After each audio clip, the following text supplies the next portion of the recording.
Gara-gara tinggi. Telung dina iki Vino katon ora kaya biasane. Bocah kelas 3 SD kuwi katon aras-arasen lan kerep ngantuk ing jero kelas. Owah-owahan kang dialami Vino iki ndadekake Tian kancane nunggal kelas kepengin ngerti penyebabe. Apa iya owah-owahan kang dialami Vino merga dheweke kekerepen anggone dolanan HP? Batine Tian, ora. Sangertiku Vino ora seneng dolanan game ing HP. Timbangane aku salah sangka, apike aku takon langsung marang Vino wae. Batine Tian kegawa saka rasa pengen ngertine kuwi. Ing sawijining dina nalika mulih sekolah, Tian takon marang Vino, "No, kowe kok ora kaya biasane?" "Ora kaya biasane piye?" Vino ganti takon. "Kowe biasane rak kebak semangat. Dene pirang-pirang dina iki kowe ketok aras-arasen lan gampang ngantukan. Malah kowe nganti keturun ing jero kelas. Iki rak ya ora merga kowe kekerepen dolanan HP to?" Vino gedhek. "Tenan." Vino mantuk. Wangsulane Vino iki ndadekake atine Tian bungah. "Banjur merga apa?" "Aku dadi kaya ngene iki merga ora bisa turu wengi kanthi angkel." "Lho, kok bisa kaya mangkono? Apa penyebabe?" "Gara-garane kasurku akeh tinggine. Saliyane kuwi omahku nyamuke akeh banget. Sejatine lingkunganku sak kiwa tengene omah wis diresiki. Kasur, kamar lan dipanku uga wis diresiki. Malah wis tak semprot nganggo cairan kimia. Emane nyamuk lan tinggi sing nyerang omahku ora gelem ngalih. Kowe duwe carane kanggo ngusir kewan loro kuwi?" Tian gedhek.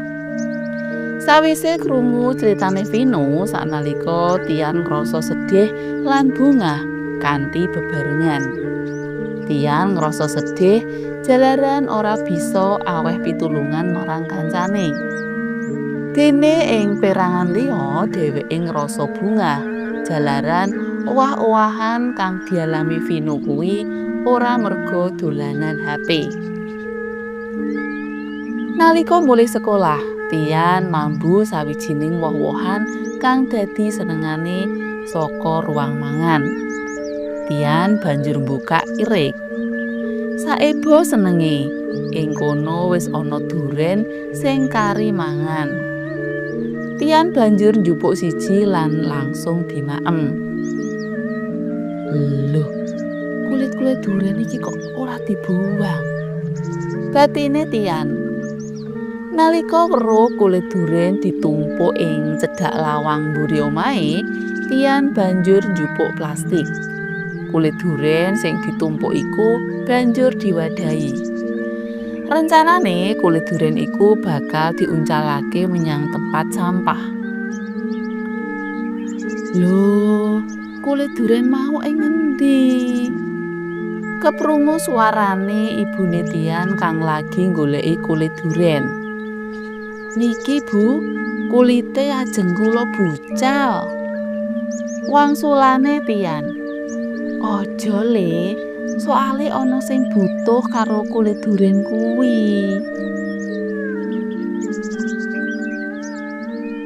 Mesti wae wangsulane ibune iki gawe gumune Tian. "Badhe damel napa, Bu?" "Kursi jalin sing biasane digawe lenggah bapakmu kae rak akeh tinggine. Nah, salah siji cara kanggo mbrasta tinggi secara alami iku ya nganggo kulit duren iki." "Lajeng carane pripun?" "Gampang. Kulit duren cukup dideleh ngono wae ing kursi. Mengko tinggine bakal ngalih-ngalih dhewe. Oh, kok saged ngoten, Bu? Alesane napa? Alesane mergo ambune kulit duren kang nyegrak iki ora disenengi tinggi. Wangsulane ibune ndadekake atine Tian seneng banget. Sabubare oleh katerangan saka ibune ngenani pigunane kulit duren, sorene Tian dolan menyang omahe Vino. Kebenaran sore kuwi Vino lagi mangan duren lan kulit durene dideleh ing cedhake. "Rian, Reneo, iki lho duren," ujare Vino sinambi ngelungake duren marang Tian. "Matur nuwun no, aku yo mentas gawe mangan duren." Kekarone banjur cerita ngalor ngidul ing sela-selane anggone jagongan kuwi. Tian ngomong, "No, iki mengko kulite duren aja dibuang dhisik ya. Gene ya ora entuk dibuang. Mergo kulit duren iki bisa digawe srana ngusir tinggi secara alami. Carane gampang. Kulit duren iki cukup didelehke ing ngisor pojok-pojokane kasurmu. Mengko tinggine bakal ilang dhewe." "Wah, tenane? Matur nuwun ya, mengko tak cobani an." Sabubare dicoba, nyatane cara kang dikandhakake Tian ampuh tenan. Vino saiki yen turu angkler, ora tau dicokoti tinggi maneh. Lan saiki dheweke uga wis ora ngantukan lan aras-arasen maneh kaya ing wingi-wingi. Owah-owahan iki mesti wae gawe kabeh padha seneng, kelebu Tian lan Vino dhewe. Cotho.